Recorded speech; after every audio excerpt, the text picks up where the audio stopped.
guys, what's up? It's Joe Raiti from Raiti's Rides. I am here still at the Los Angeles International Auto Show, and of course I could not leave the Toyota booth without showing you this vehicle here. What is it? It's a 2024 Toyota Corolla.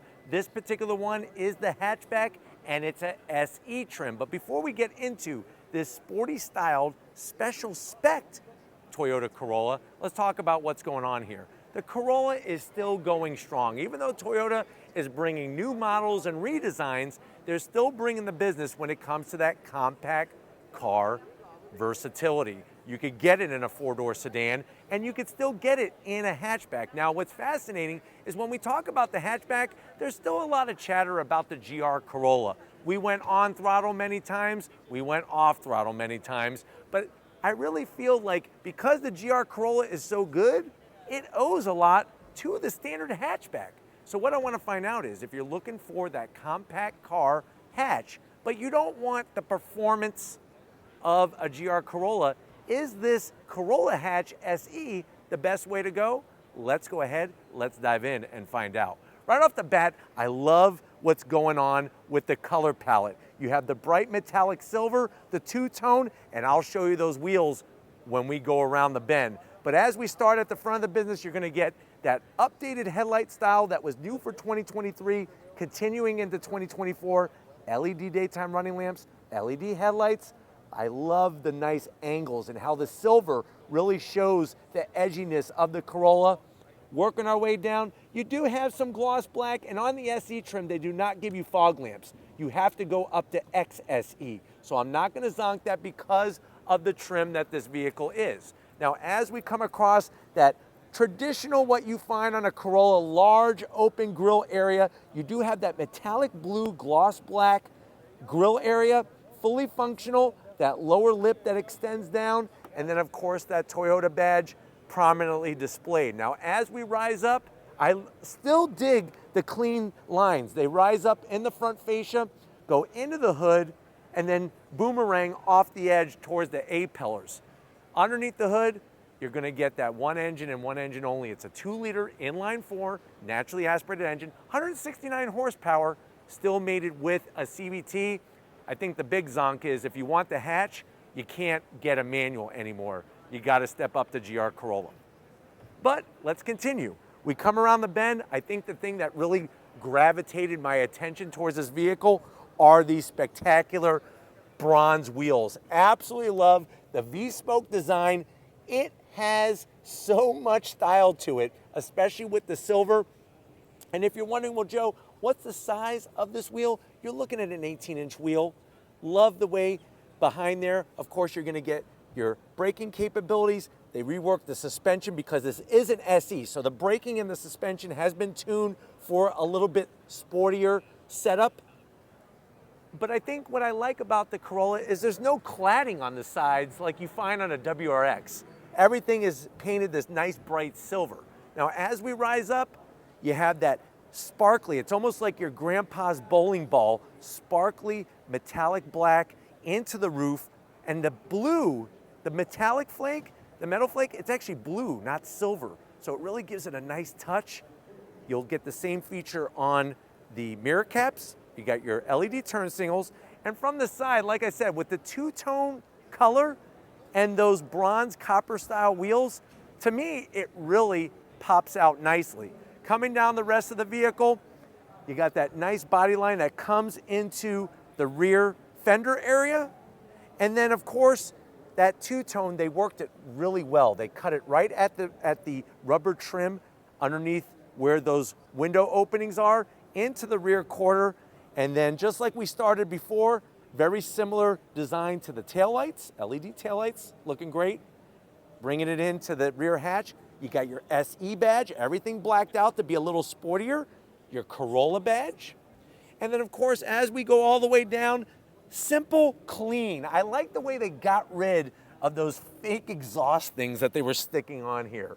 But it would be nice. Let me know what you think in the comment section. I'm gonna zonk it. Because it's an SE, it should have the dual outlet exhaust like you find on an SE sedan.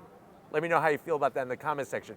But why don't we go ahead, let's get inside this Corolla and see what Toyota's bringing. All right, guys, we're inside this 2024 Toyota Corolla SE. I think what I love about what Toyota does with the Corolla, they bring some great trims at a very good price point. So if you're wondering, well, Joe, I'm looking at a Civic, I'm looking at a Mazda 3, I'm kind of digging this particular Corolla. How much is it? You're basically looking right around $26,000, which in today's day and age, when the average car costs $50,000, this really is a diamond in the rough.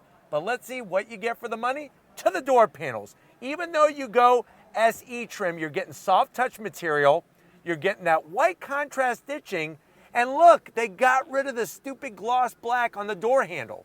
Still has gloss black around the switch gear, so I am gonna zonk that, but no longer on the door handle, and I love the armrest with the stitching.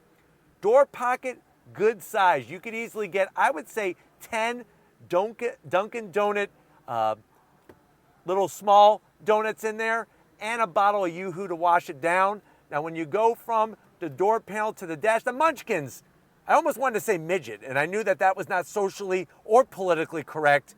The munchkins, 8 to 9 munchkins in the door pocket, not midgets. That's something totally different for another day. Silver trim with some gloss black, some white contrast stitching, makes it cohesive. I like that. And then you come on in, look what we have. I can't turn it on. It is an 8-inch infotainment system. It has the new multimedia software. It looks like somebody stole the volume knob. No, somebody didn't really steal it. They actually take these off so that people don't take a souvenir home from the auto show and get a 5-finger discount. I do like the just regular standard AC controls.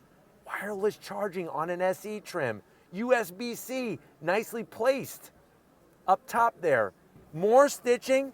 This is going to control your CVT. And remember, first gear is an actual gear. The rest of it is the CVT chain belt system. 2 cup holders, electric e-brake. You just go boop, boop, boop, boop, boop, boop, boop, boop, like that. Semi-soft on the armrest, but I like the way they have the stitching. Open it up, you got a 12 volt, and you got enough room in there. I would say you could easily put 20 of those little troll guys. Remember you used to put them on like the tip of your pencil, and you go like this, and their hair would get all crazy? You could put those trolls in there, close it up, seats. It's cloth, I'm okay with it because look at the design. They made a good looking seat even though it is cloth, manual controls, no sunroof in the SE, but I'm okay with that. What I do like is how much headroom I have. But why don't you go ahead, remember they're munchkins, not midgets. Go ahead, get your butt over here. I want to show you behind the wheel of this Corolla. All right, guys, we are on the business end of things in this Corolla hatchback. If you look, you have your manual seat controls, nothing too complicated. This is an SE trim. If you go up to XSE trim, you will get the power controls if you want it. Lots of headroom. Steering wheel, they're all the same in the Corollas. The leather all the way around. I wish they would have done the white stitching like they did everywhere else. It is manual tilting and telescoping, and you do have the paddles to go through the simulated gears. And then your dash is straightforward. Analog tach, speedometer, fuel gauge, coolant gauge, and then that small digital display, which is 4.5 inches in the center. And it's full color though. But why don't we go ahead, let's get in the back seat and see if this has enough room for your passengers in the Corolla hatch. All right, guys, back seat time. This is the one area where it's kind of sketchy.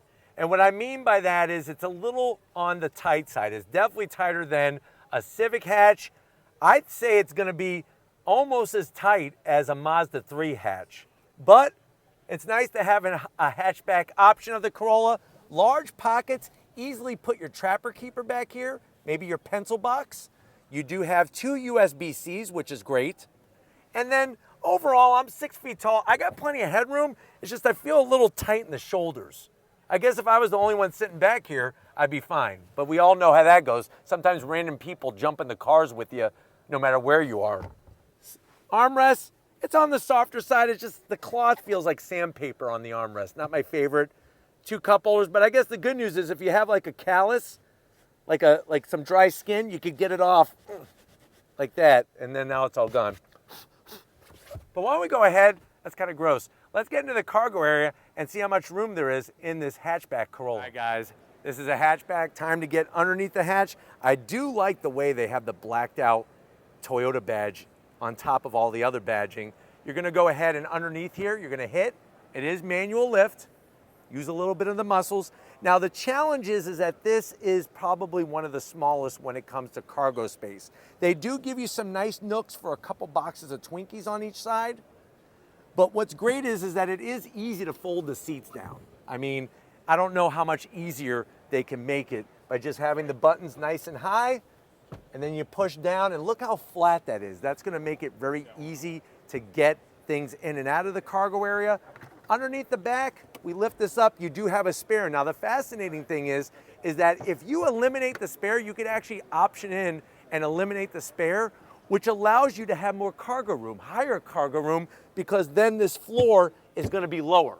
So that's something to think about. If you need a little bit more room, you could actually option in no spare tire to give yourself that extra room. But let me know what you think about this Corolla. Like I said, a lot of attention is on the high performance version, the GR Corolla, but with that starting at around $35,000, it's a little bit on the higher end of things. This though, with an MSRP, much more palatable, but yet has the style and the fuel efficiency, might be the ticket for you. But let me know down in the comment section how you feel about this Corolla hatch, especially the SE trim. But if you're new to the channel and you're on your way out, hit the subscribe button. I promise you it's worthwhile. Come back for more.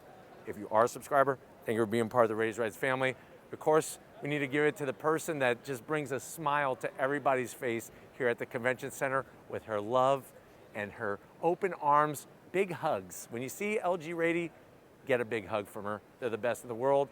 You're the best, Lori, and just like always, I'll see you on the next ride.